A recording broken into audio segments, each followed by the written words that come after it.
Grazie a tutti, grazie agli organizzatori, grazie a coloro che sono presenti, che sono in gran parte, come dire, vecchi amici, alcuni dei quali sono molto felice di rivedere dopo molto tempo. Sarò breve, come si dice sempre in queste occasioni, e quindi direi che state vedendo la presentazione, spero. Allora, io temo di dovermi ritagliare qui un po' il ruolo del cattivo, o perlomeno di colui che, per una ragione naturalmente di spirito di servizio,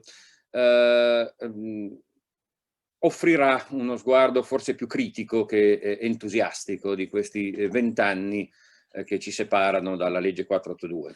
E in effetti un po' l'impressione del 20 anni dopo di Dumas, in cui i vecchi moschettieri si ritrovano un po' appesantiti, un po' demotivati, che tra l'altro combattono tra di loro, nonostante, come abbiamo sentito, grandi iniziative importantissime come questa della rete in costruzione tra le scuole di minoranza, e che tra l'altro sono presi in vicende internazionali molto forti. La Fronda, la rivoluzione inglese, non è più discutere sul diadema della regina o cose di questo genere.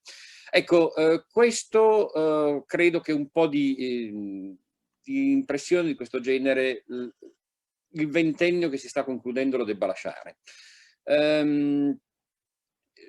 Per continuare la metafora, i moschettieri, alcuni hanno lasciato, alcuni sono rimasti, per alcuni c'è stato un netto miglioramento economico e per altri invece si è trattato di cavarsela in qualche modo con le poche risorse disponibili. Però tutto sommato il fuoco nodale dell'opinione pubblica comincia a spostarsi da qualche altra parte. I francesi del Seicento ormai pensano non più tanto al moschetto, ma ad altri tipi di avvenimenti che li appassionano di più. Fuori di metafora, come vedete in viola ci sono i fuori di metafora. Credo che un piccolo bilancio in chiave di insegnamento scolastico della lingua di minoranza e in particolare in chiave di formazione degli insegnanti della lingua di minoranza non possa prescindere, e credo che sia invece utile che venga fatto, da uno sguardo un pochino generale su dinamiche, a mio modo di vedere, di lungo corso che si stanno compiendo sotto i nostri occhi, da quando la 482 è uscita ai primi 10 anni e adesso a questi secondi 10 anni. Intanto il panorama linguistico della penisola, che era già complesso di per sé, come voi sapete, è ulteriormente complessificato da tutta una serie di nuove dinamiche multilingui che lo rendono in qualche modo ancora più interessante ma difficile da trattare. Abbiamo l'italiano, che è la lingua ufficiale per tutti, abbiamo naturalmente le lingue delle cosiddette minoranze nazionali, ex articolo 6 della Costituzione, italiano, francese, tedesco e sloveno, le minoranze della legge 482, 3 varietà che non sono state comprese nella legge 482 ma che tutto sommato continuano a entrare nel dibattito su eventuali espansioni della legge, e mi riferisco naturalmente alla lingua italiana dei segni, alle lingue di Rom e Sinti e al giudeo italiano. Entità che non sappiamo bene come trattare, le lingue regionali, il piemontese, il siciliano, il calabrese, che cosa sono queste cose? Naturalmente una miriade di dialetti territoriali che, come ognuno sa, sono dialetti del latino e non dialetti dell'italiano. E però adesso abbiamo anche lingue della popolazione cosiddetta mobile, e cioè negli ultimi anni pre-Covid naturalmente abbiamo assistito a un grande aumento della mobilità delle persone. Pensiamo soltanto all'Erasmus. Migliaia di studenti si sono mossi da una parte all'altra dell'Europa e migliaia di docenti con loro e migliaia di altri appartenenti a possibili categorie, gli expat, tutti quelli che ormai lavorano nelle multinazionali e che effettivamente hanno una grande propensione alla mobilità o alla motilità, come è stata chiamata uno studioso olandese. Non solo in lingue, ma anche dialetti. Un signore ladino che va a lavorare a Bruxelles si porta dietro la lingua italiana, la lingua tedesca e la lingua ladina, e all'interno della lingua ladina si porta dietro forse un ladino comune e poi la sua particolare varietà di paese. Dopodiché però abbiamo anche grandi processi di immigrazione vera e propria da un po' di anni a questa parte in Italia, con i quali dobbiamo fare i conti, e questi migranti hanno delle lingue nazionali, che però magari, e anzi molto spesso sono le lingue che loro non parlano, perché le lingue nazionali sono in genere lingue europee di colonializzazione, che sì, in alcuni casi fortunati sono effettivamente appannaggio di coloro che hanno avuto un'istruzione nella loro patria di partenza, ma in altri non possiamo darli per scontati. Queste persone che vengono da noi sono portatrici di una competenza multilingue assolutamente sfrenata. Competenza multilingue che, reagendo con l'italiano, reagendo con le lingue di minoranza, attenzione, qui viene il punto importante secondo me, dà luogo a tutta una serie di varietà di apprendimento, interlingue, varietà miste, eccetera, eccetera. Ma non è finita. Il panorama linguistico italiano ormai deve tener conto anche della grande differenza linguistica che è data dalla rete internet, dove, per esempio, abbiamo una fioritura di lingue non standard assolutamente impensabile fino a qualche anno fa. Ora, tutte queste varietà messe insieme sono a loro volta articolate in varietà geografiche, in varietà sociali, in varietà situazionali e così via, il che rende, come vedete, il panorama molto interessante, molto avvincente. Ora, la scuola in questo, come dire, in questa temperie, è proprio lo spazio in cui dovrebbe esserci, e in cui in effetti c'è, ma a maggior ragione dal punto di vista ideale dovrebbe esserci, una specifica attenzione alla ricchezza linguistica, alla comunicazione interculturale, al confronto, al contatto linguistico e culturale. Scusate, non riesco a andare avanti con le diapositive, per cui ogni volta devo fare delle cose strane. Tutto questo che abbiamo accennato, ma è ovviamente una cosa evidente alla conoscenza di tutti, si compendia, a mio modo di vedere, in una nozione che è quella di diversità complessa, che dobbiamo a Peter Krauss, dell'Università di Augsburg, cioè Augusta, e che ho tentato di in qualche modo rendere graficamente mediante questi piccoli come dire, mattoncini che in qualche modo fanno vedere le differenze tra una comunità semplicemente diversa, come poteva essere l'Italia negli anni 70, negli anni 80, ma anche nel momento della discussione della legge 482 del 99, cioè i primi anni 90, in cui abbiamo una popolazione stanziale che naturalmente ha delle lingue delle popolazioni di maggioranza che esprimono una comunità e delle lingue delle popolazioni di minoranza che esprimono a loro volta delle comunità. E poi abbiamo, eventualmente si stavano profilando all'orizzonte proprio negli anni di approvazione della legge, una serie di popolazioni mobili che sono caratterizzate dal contesto della migrazione e che quindi hanno una appartenenza comunitaria, se vogliamo, doppia. La loro comunità locale nella quale sono arrivati, cioè la comunità di arrivo, che può essere chiusa, come per esempio i cinesi a Milano, può essere aperta ad apporti anche delle maggioranze o di altre comunità, come accade in qualche caso, anzi spessissimo agli albanesi, e però hanno anche una comunità cosiddetta basale, cioè la comunità che pertiene al loro paese di origine.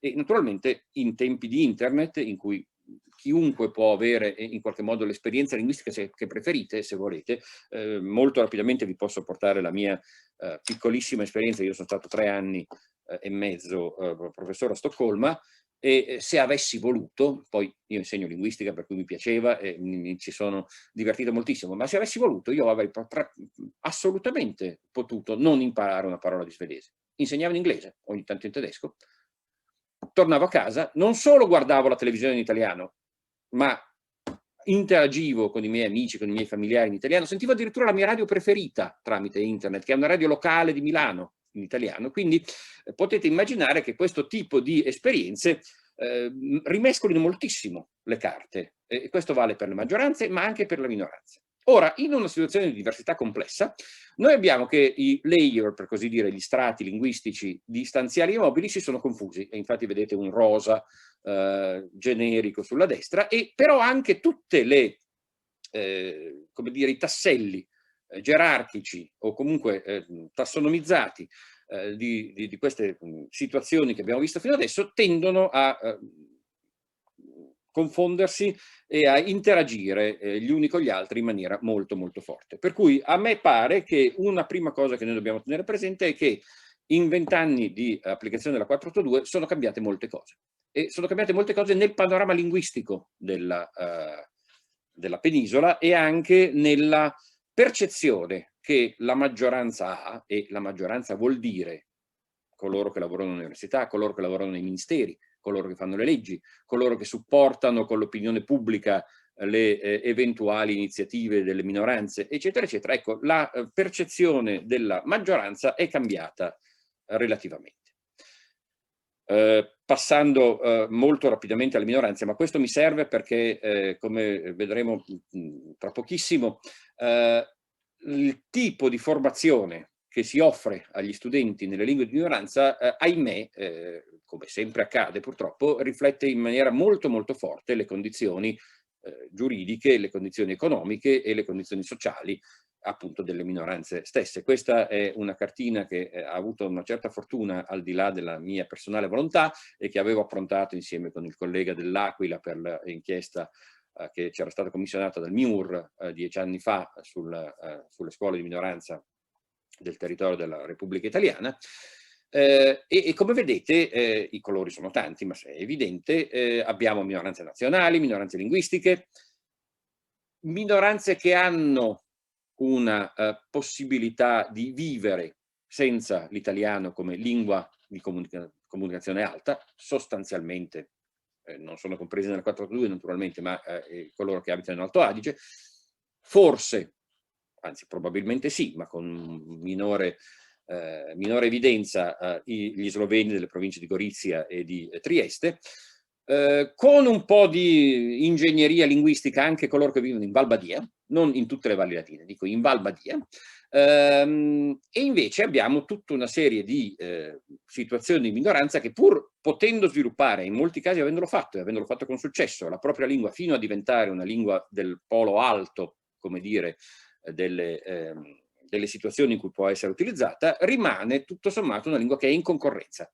con l'italiano. Nel migliore dei casi è in concorrenza con l'italiano nei settori alti, come può accadere per esempio in parti del Friuli, in parti della Sardegna, nelle valli ladine, in alcune situazioni particolarmente felici di altre parti. Ma in altri casi le lingue di minoranza competono sia sul polo alto della cosiddetta diglossia, cioè nelle lingue usate per scopi ufficiali e per la pubblica amministrazione, sia al polo basso, cioè le lingue usate in famiglia, con gli amici, nel peer group, come si dice, eccetera, eccetera, competono con l'italiano o con varietà romanze. E se competono con l'italiano o con varietà romanze, spesso non possiamo nasconderci che in molti casi la lingua di minoranza tutto sommato è un dialetto, è sociolinguisticamente un dialetto. Nel senso che coloro che vivono in una comunità di minoranza, sempre meno, e noi speriamo davvero sempre meno, ma di fatto succede così, anche se magari non se lo dicono, percepiscono la propria lingua, almeno funzionalmente, allo stato di dialetto. Perché evidentemente si tratta di una lingua in qualche modo socialmente subordinata alla lingua nazionale, all'italiano, naturalmente escludendo qui l'Alto Adige che ha dinamiche sue proprie, come noi sappiamo, e in parte, insisto, in parte le province di Gorizia e Trieste. La provincia di Udine no, gli sloveni della provincia di Udine ovviamente rientrano ampiamente in questa categoria. Dopodiché abbiamo lingue di minoranza che sono grandi, e qui ci stiamo occupando in particolare di italiano e sardo, e questo è particolarmente importante perché sono abbastanza estese territorialmente, abbastanza radicate anche storicamente, da potersi permettere dialetti interni. Il friulano ha a sua volta dei dialetti friulani.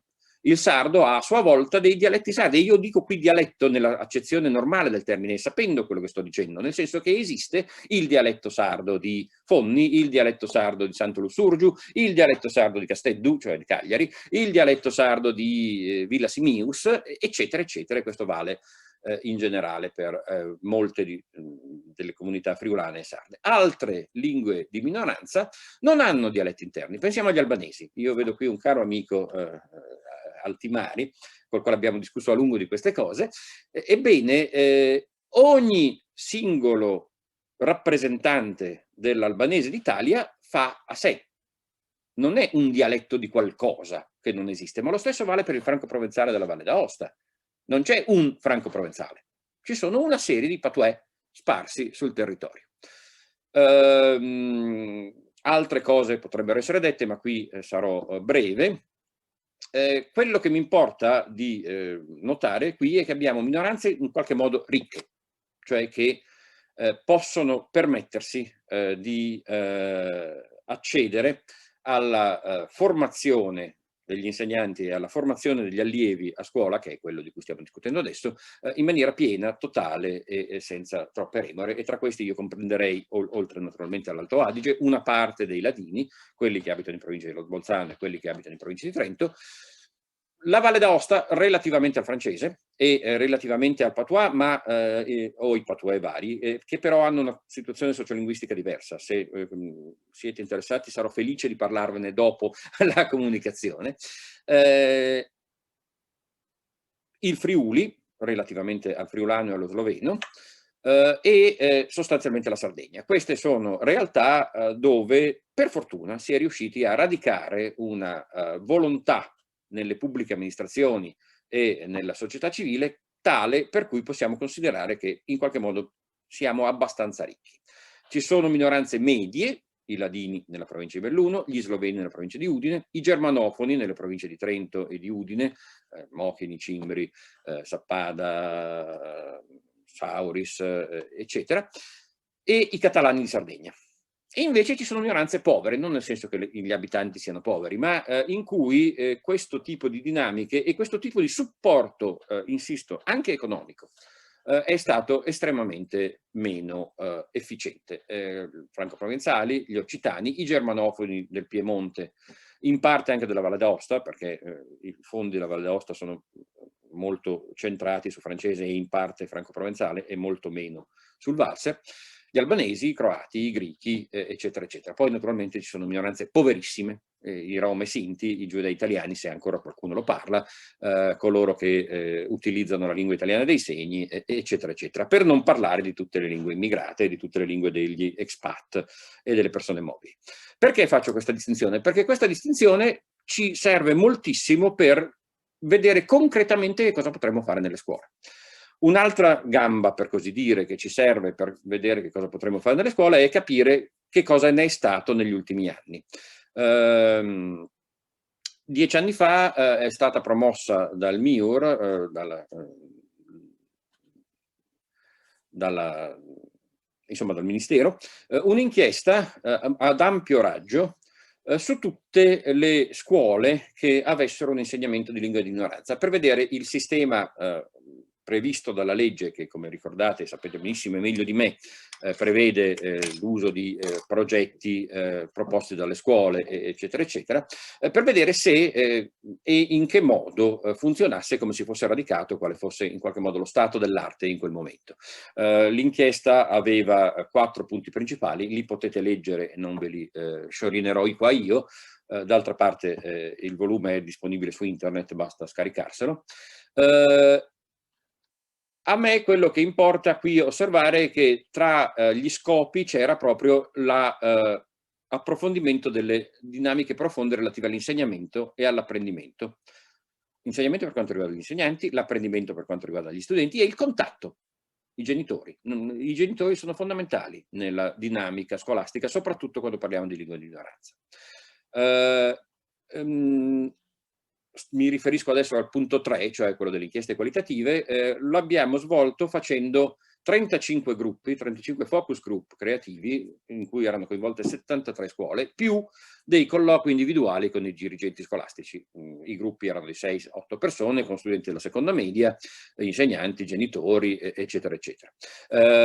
Queste stesse classi coinvolte nei gruppi hanno poi avuto una valutazione da parte dell'Invalsi, che collaborava con noi, specifica non sulle lingue di minoranza, naturalmente, ma sulle materie come italiano e matematica, per vedere se l'inserimento di un'ulteriore cosa di insegnamento, come poteva essere la lingua di minoranza, aveva in qualche modo influito sul rendimento scolastico in generale. Allora, sempre perché io adesso faccio il cattivo, mi viene un po' da dire, 10 anni fa sapevamo qualcosa di che cosa è successo. Adesso sappiamo molto meno. Quando ho avuto la, come dire, fortuna di vedermi chiesto insieme con la collega Ilaria Fiorentini di scrivere qualcosa per questo bellissimo volume, mi sono subito detto, va bene, ma io so la situazione come era 10 anni fa. E adesso? Dove potrei andare a vedere? Per sapere che cosa davvero è successo. Come dice mia figlia, che ha 14 anni, facciamoci 2 domande, perché adesso noi ne sappiamo molto meno di quanto non ne potessimo sapere 10 anni fa. La 482 ha fatto per la scuola, secondo me, 2 cose fondamentali. Cioè non secondo me, secondo come emerge da studi condotti in parte da me, molto migliori fatti da altri, in cui io non sono stato coinvolto e che ho semplicemente studiato. Che cosa fa? Fa entrare a scuola il dialetto. Quella che fino a pochi decenni fa era il dialettaccio schifoso, che ti picchiavano sulle dita, se lo parlavi, ricordiamoci tutti il famoso cartello «Défense de cracher par terre et par les bretons», che ormai è diventato stereotipico di questo genere di cose. Ebbene, questa roba entra a scuola. Ed è un cambio culturale fondamentale, una specie di rivoluzione copernicana, avrebbe detto Kuhn. Cioè, il dialetto entra a scuola e ha 2 conseguenze fondamentali. Una positiva, che è relativa al radicamento della lingua di minoranza nelle scuole e nel territorio. Il fatto che la lingua di minoranza entri a scuola valorizza moltissimo il territorio, valorizza il legame intergenerazionale, perché evidentemente, soprattutto all'inizio, che cosa si è fatto? Si è preso gli anziani, che hanno raccontato, e in molti casi si fa ancora adesso. Io ho un'ammirazione favolosa per questo genere di iniziative, pedagogicamente però ci dobbiamo chiedere se è esattamente quello che andava fatto. Comunque sia, questo naturalmente valorizza il legame intergenerazionale e radica il cittadino nel territorio. Tutto sommato però, fare entrare a scuola il dialetto ha anche, come per riprendere un po' l'interessantissima comunicazione della dottoressa Marrocchi, i punti positivi e i punti un po' meno positivi, ecco, le ombre qui sono dovute al fatto che le cose che entrano a scuola puzzano di scuola, mi dispiace. Io trovo che I Promessi Sposi siano una delle opere più straordinarie che siano mai state. L'italiano di Manzoni è una cosa assolutamente impensabile, bellissimo, cosa che ho scoperto a 40 anni, perché io ho detestato I Promessi Sposi per i primi 40 anni della mia vita, perché mi sono stati fatti studiare obbligatoriamente a scuola e naturalmente, mutatis mutandis naturalmente, e fatte salve le competenze, l'entusiasmo e la meraviglia degli insegnanti delle lingue di minoranza che abbiamo visto fino adesso e che dice giustamente il professor Balboni devono essere ancora più bravi di quelli che insegnano le lingue di maggioranza. Ebbene, però qualunque cosa entri a scuola poi a un certo punto è una materia scolastica. L'altra conseguenza è che quello che entra a scuola agisce sulle varietà territoriali. Mettiamo che io voglio insegnare friulano. Che cosa insegno? Il friulano di Maiaso, frazione di Enemonzo nella media valle del Tagliamento, il friulano di Basaldella, comune a sud di Udine nella cerchia urbana, il friulano di Trasaghis, sul lago di Cavazzo, eccetera, eccetera, eccetera. Ebbene, Il Friuli naturalmente ha avuto la fortuna di avere una varietà alla quale più o meno ci si può rivolgere, e non sto parlando di quella proposta dalla Muela subito dopo la legge regionale del 94, ma degli aggiustamenti e delle proposte che in questo momento vengono fatte. Però evidentemente se tu scegli una varietà vuol dire che tutte le altre rimangono dialetti, e questo è un problema. Questa faccenda dell'entrata a scuola del dialetto impone delle richieste alla lingua di minoranza. La lingua di minoranza deve essere una lingua che ha gli strumenti linguistici, e intendo dire lessicali, morfologici, sintattici e sociolinguistici, per poter essere una lingua utilizzata a scuola. E evidentemente, visto che le abbiamo sempre messe nell'angolo per centinaia di anni, molte delle nostre lingue di minoranza non hanno o non avevano o si stanno facendo adesso questi strumenti. L'altra grossa, come dire, l'altro grosso impatto della legge 482 è che è un strumento dell'autonomia scolastica, cioè delega molto in basso il momento della decisione. E quindi questo naturalmente ha dei riflessi positivi sulla mimesi, è facilmente adattabile sul territorio, il che in qualche modo lenisce, se proprio non disinnesca, il pericolo di rigetto, e, cosa fondamentale, valorizza il sapere delle scuole, degli insegnanti, e permette di utilizzare, con un'espressione che io detesto, al meglio, ma che adesso sta andando molto di moda, permette di utilizzare al meglio le risorse umane, culturali, intellettuali e anche morali che ci sono sul territorio. Naturalmente questo ha anche dei problemi di carattere di autorevolezza. La matematica è uguale per tutti. Che tu abiti ad Aosta, che tu abiti a Trieste, che tu abiti a Melito di Portosalvo, sulla punta estrema della Calabria, o che tu abiti aGlientu, vicino a Santa Teresa di Gallura, studi la stessa matematica. La storia è la stessa per tutti. La chimica è la stessa per tutti. La lingua di minoranza no. Un po' è funzionale e ovviamente inevitabile dal momento che le lingue sono diverse, però questo ovviamente ha un forte impatto sugli studenti. Lo rivedremo molto brevemente quando parleremo dei materiali didattici. E poi il fatto che il livello decisionale sia spostato in basso aumenta molto il peso della società civile. Spesso è accaduto che i veri decisori di che cosa veramente fare a scuola non fossero neanche tanto gli insegnanti e nemmeno tanto i dirigenti scolastici, ma i genitori.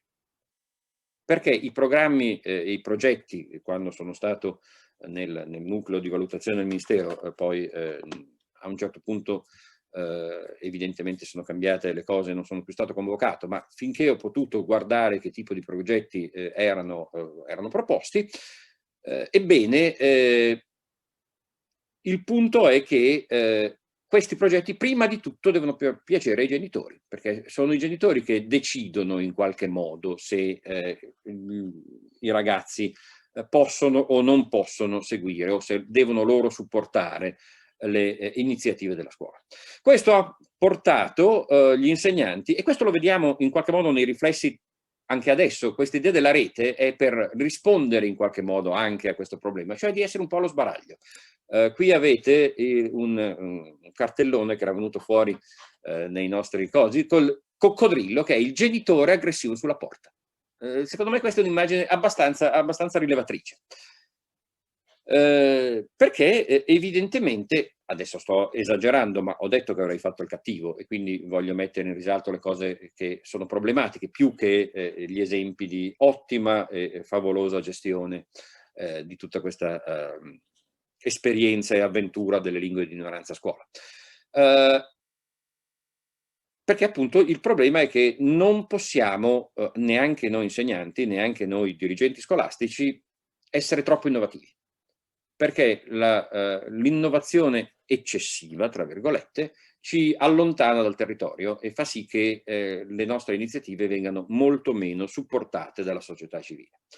Qui naturalmente avete una fotografia di come si potrebbe insegnare e come effettivamente è stata insegnata e continua a essere insegnata la lingua di minoranza a scuola. Non mi devo soffermare su questo perché evidentemente sto parlando a gente che è più specialista di me di questo, cioè se l'insegnamento è formale o vericoare o se deve essere curricolare, extracurricolare. Su tutte queste cose potremo discutere a lungo, e però non è, immagino, questa la sede. Quello che mi interessa dire è che però se noi facciamo questo, facciamo, come dire, una cosa che è in qualche modo contraria alla missione della scuola, che è la trasmissione della cultura e non la creazione della cultura. Se noi facciamo sì che siano gli insegnanti, i genitori, i dirigenti scolastici che di volta in volta decidono loro che cosa insegnare agli studenti, ai ragazzi, si creano i loro materiali, si sistematizzano prima di tutto nelle loro teste e poi come programmi scolastici la questione enorme della lingua e della cultura di minoranza, noi facciamo in modo che la scuola crei la cultura che insegna e non la trasmetta. E questo non è necessariamente un male, ma dobbiamo renderci conto che è un forte scostamento rispetto a quello che noi abbiamo sempre pensato che sia la scuola, un posto in cui naturalmente la cultura si crea, ma nel senso si crea col dialogo, si crea con l'interazione tra studenti, tra di loro, tra studenti e insegnanti, eccetera, eccetera, ma non si inventa quello che bisogna insegnare. Da qui fondamentale il problema della formazione dei docenti. Formazione dei docenti che era stato ritenuto fondamentale anche 10 anni fa, appena è stato presentato il rapporto di questa inchiesta, e qui sono coinvolti molte persone presenti qua, era venuta fuori l'idea, e la direzione 10ª agli ordinamenti all'epoca aveva molto supportato il progetto di un master nazionale per la formazione di insegnanti di lingua di minoranza, un master di secondo livello che naturalmente non si sarebbe dovuto occupare dell'insegnare il ladino Fassano o il croato di Acquaviva Colle Croce o il catalano di Alghero, ma fornire strumenti agli insegnanti per acuire, implementare la loro conoscenza delle tecniche glottodidattiche, della riflessione metalinguistica, cioè che cosa si deve pensare di una lingua prima di insegnarla, di far sì che gli insegnanti fossero sensibili rispetto al problema del multilinguismo e al problema del semilinguismo ogni tanto dei loro studenti, perché non è detto che tutti sappiano la lingua di minoranza in maniera favolosa. Abbiamo lavorato un anno con questo e a un certo punto, quando si dovevano aprire le iscrizioni, per motivi che io francamente non so, però che spero veramente di poter riprendere con la dottoressa Marrocchi, che conosco in questa occasione, il Ministero è evaporato, si è chiuso tutto, non ci abbiamo più saputo niente, non ho più nemmeno ricevuto, né io né i miei collaboratori, qui appunto insisto ne sono presenti alcuni, nessuna comunicazione, nemmeno risposte alle lettere ufficiali degli avvocati, tanto per dirne una. È evaporata questa cosa, è svanita. Non so cosa dire. Per fortuna però nel frattempo le regioni ricche, ed è per questo che vi parlavo di minoranze ricche e di minoranze povere, si sono organizzate.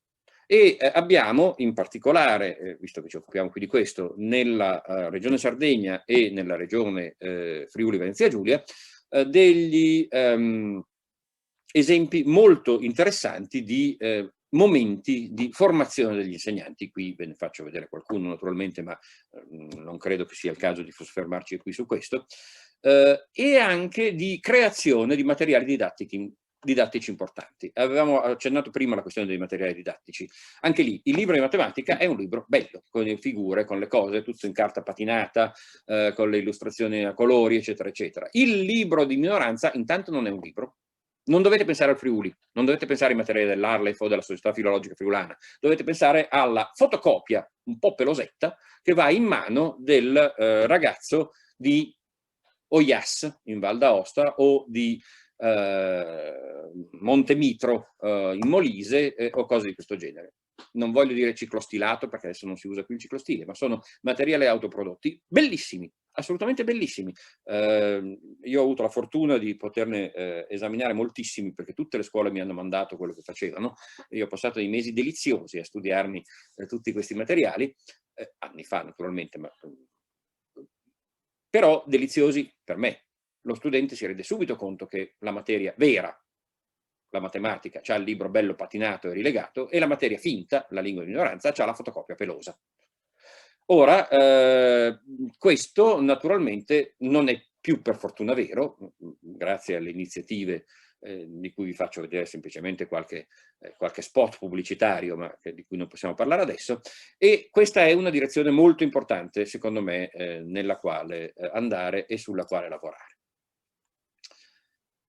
L'ultimo problema che secondo me dobbiamo almeno accennare, affrontare tanto, a cui dobbiamo però accennare, è un problema che è secondo me insito, e proprio per la formazione degli insegnanti e proprio per l'insegnamento, che è insito nella legge: la lingua e cultura. Siamo sicuri che la rivitalizzazione della lingua e la rivitalizzazione della cultura vadano sempre nella stessa direzione? Questo è naturalmente stato dato per scontato dal legislatore e è stato preso e rielaborato in maniera spesso meravigliosa dalle scuole in questi 20 anni. Tuttavia dobbiamo essere molto chiari su che tipo di cultura vorremmo. Avevamo accennato all'inizio al rimescolamento tra generazioni. Ora, il nonno che mi viene a parlare di come si faceva il latte quando erano piccoli loro, qui mi è arrivato ieri il volume del Patois, l'Atlas des Patois Valdôtains, appunto sulle attività legate al latte, prodotto che sarà usato anche, spero, nelle scuole. È una roba favolosa. Io ho un'adesione personale, scientifica e umana totale nei confronti di queste cose. Gli serve al mio ragazzino, che vuole nel migliore dei casi imparare le materie, nel peggiore dei casi imparare una lingua figa che gli permetta di cuccare le ragazzine. Mi dispiace dover pronunciare queste parole brutte e in questo modo molto rozzo qui davanti, ma la nostra platea di studenti ha anche queste esigenze. Una delle poche operazioni di pianificazione linguistica internazionali che hanno funzionato veramente, quella del Galles, è stata incentrata sullo slogan "Welsh is sexy", cioè il gallese, la lingua celtica del Galles è sexy. Se andate in discoteca e parlate gallese avete più possibilità. In effetti poi è stato vero, eccetera, eccetera. Allora, attenzione, la cultura è importantissima, ma noi dobbiamo approfittare, ragazzi miei, del fatto che noi siamo, io purtroppo non vengo da una comunità di minoranza e quindi non ci sto, ma coloro che hanno questa fortuna approfittino del fatto di essere multilingui, di essere inseriti in realtà europee e di flussi culturali che i monolingui possono solo sognarsi.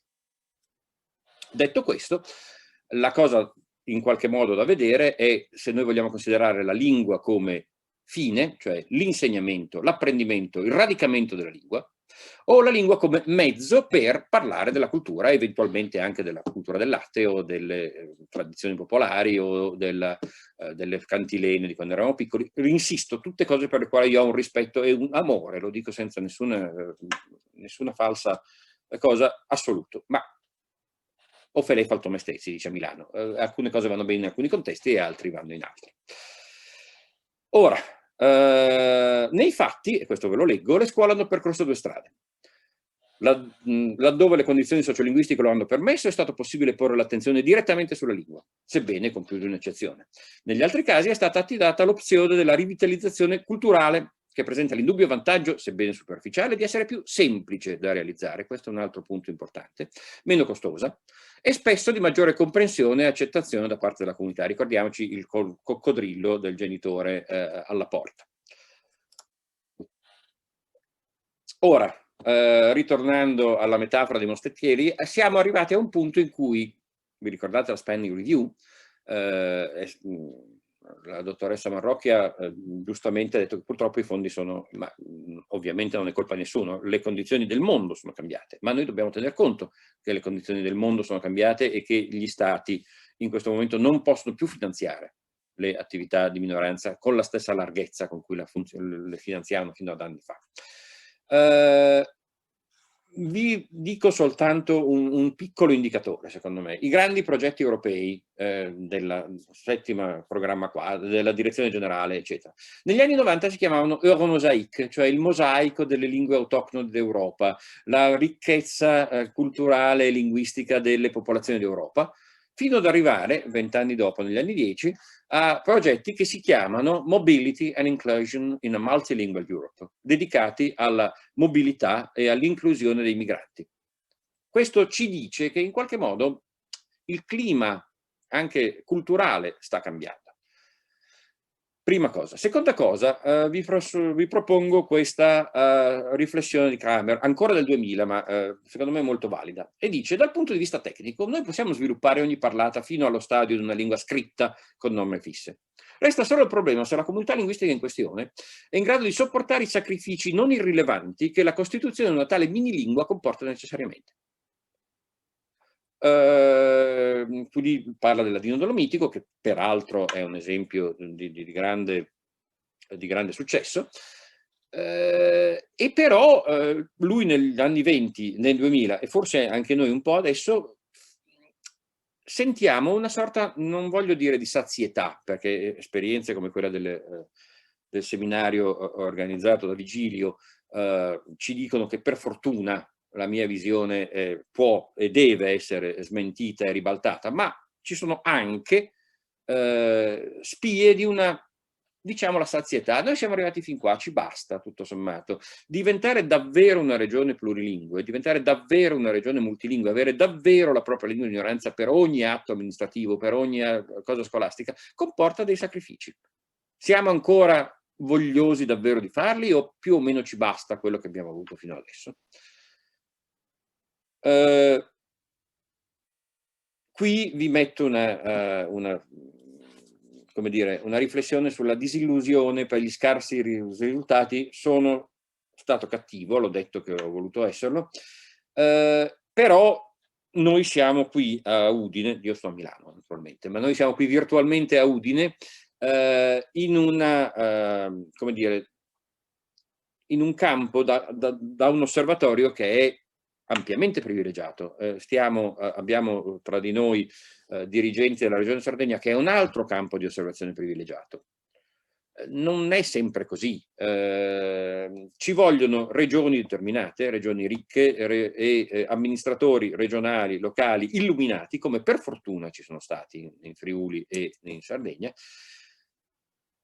Ci vuole la passione, l'Università della Calabria ha fatto delle cose favolose e ha ottenuto dei risultati egregi, però non aveva una regione dietro dal punto di vista economico, purtroppo. Se no, le cose vanno decisamente molto meno bene e il panorama temo che debba essere considerato un po' meno roseo. Ma come diceva Marco Antonio, adesso però lasciamo che l'esercito si riposi e partecipiamo della festa di questa giornata. Non voglio lasciarvi con parole non di speranza. Grazie mille della vostra attenzione.